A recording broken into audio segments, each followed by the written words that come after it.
ప్రభు యేసుక్రీస్తు నామములో మీ అందరికీ శుభములు. సామాన్య 34వ గురువారము. బాబిలోనియా మహానగరము పతనమయ్యెను.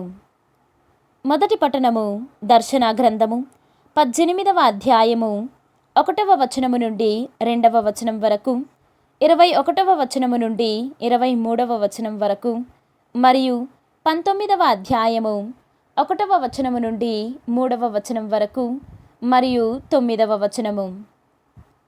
పిమ్మట దివి నుండి మరి ఒక దేవదూత వెడలుట కనుగొంటిని. అతని శక్తి చాలా గొప్పది.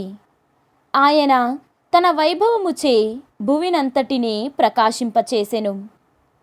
ఆయన బిగ్గరగా ఇట్లు పలికెను, ఆమె నశించెను, బాబిలోనియా మహానగరము పతనమయ్యెను.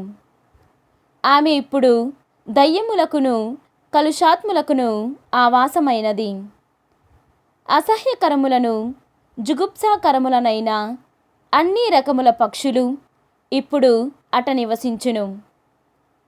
అంతా ఒక బలిష్ఠుడగు దేవదూత గొప్ప తిరుగటి రాతి వంటి రాతిని ఎత్తి సముద్రములోనికి విసిరివేయుచు, మహానగరమగు బాబిలోనియా ఇదే విధముగా తీవ్రముగా విసిరిగొట్టబడి మరలా కనబడకుండా పోవును.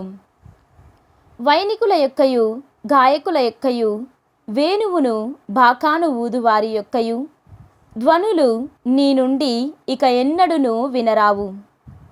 ఏ వృత్తికి చెందిన పనివాడును నీ యందిక ఎన్నటికిని కానరాడు.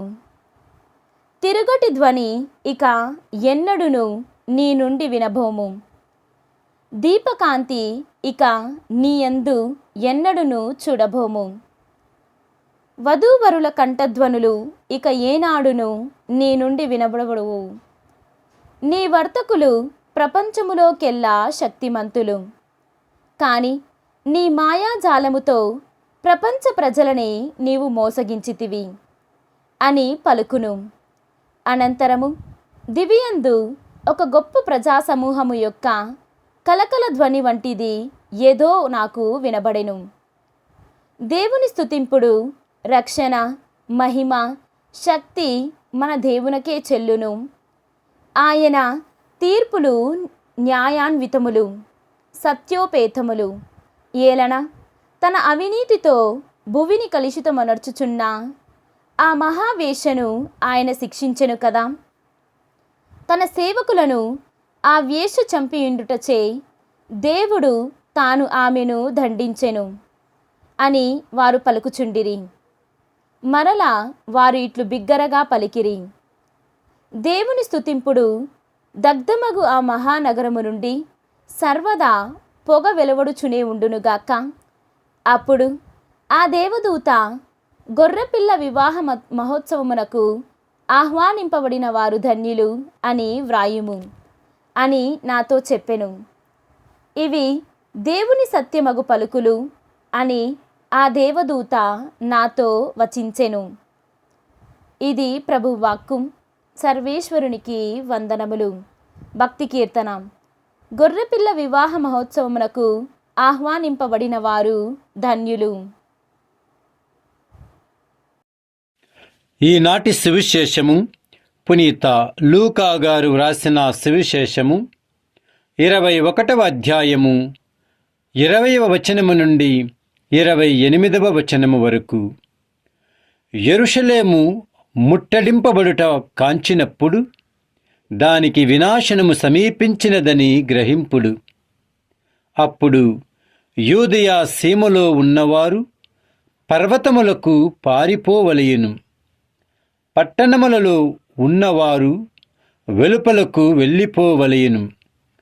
వెలుపలనున్నవారు పట్టణములు ప్రవేశింపరాదు. అవి ప్రతీకార దినములు. ఆ దినములలో లేఖనములు వ్రాయబడినవన్నీయు జరిగి తీరును.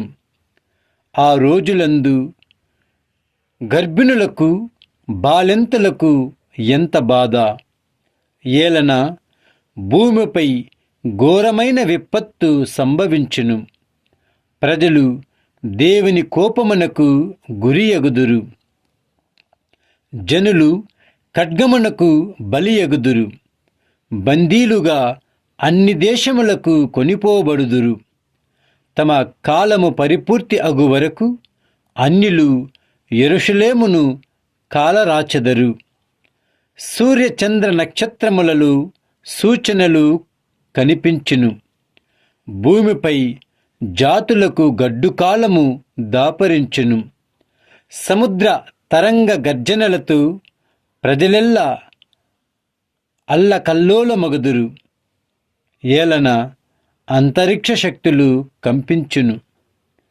ప్రజలు ప్రపంచమున సంభవించు విపత్తుల వలన భయముచే తమ ధైర్యము కోల్పోవుదురు.